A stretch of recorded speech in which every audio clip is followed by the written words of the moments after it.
Hi, I'm Alex from Jacquard. So we're going to show marbling today. It's one of the demos that we have in our Jacquard Demo Handbook that we made especially for the dealer show. So marbling is a very old method of printing, making monoprints. You can make one print and it's always unique every single time.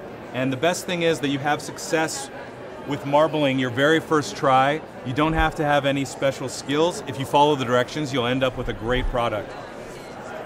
I call this a gateway art supply. It leads to other creative endeavors, and it's very, very simple to start, and you can take it as far as you want. You can get more and more complicated, you can do more and more complex designs, and you can do marbling on all sorts of different surfaces. Whether we're talking about paper, silk scarves in this case, and I've even marbled my hat. You can just do a hat in a bucket. So there's lots of different ways to do marbling, lots of different surfaces that you can do. It's important to pre-treat the surface that you're going to print on. So you do a salt solution, 2 teaspoons per gallon on fabric, helps the paint stick, and then it won't smear when you take it off the tray.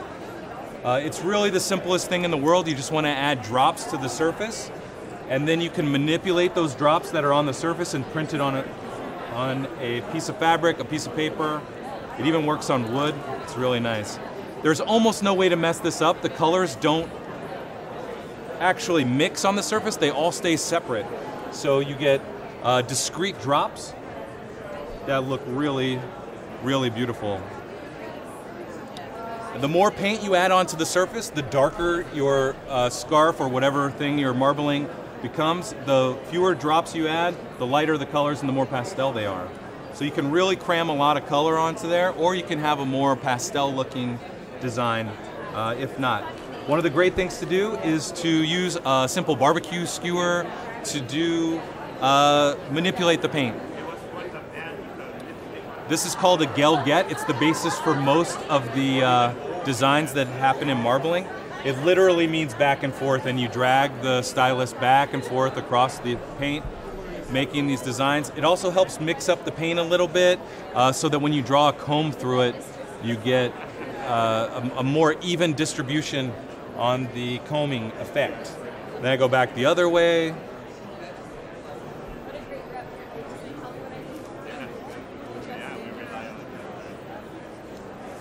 Lastly, I'm going to take there's a lot of really basic tools in marbling. A toothbrush is a great one. I'm going to use this to flick blue paint onto the surface here. It gives it a really nice sort of honeycomb effect. There, beautiful. So now we're ready to dip.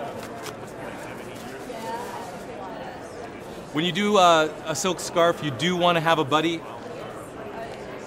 The best thing is to lay it down in a very smooth manner, so you put one end down and then you sort of let the rest of it drop in. So go ahead and put your end down.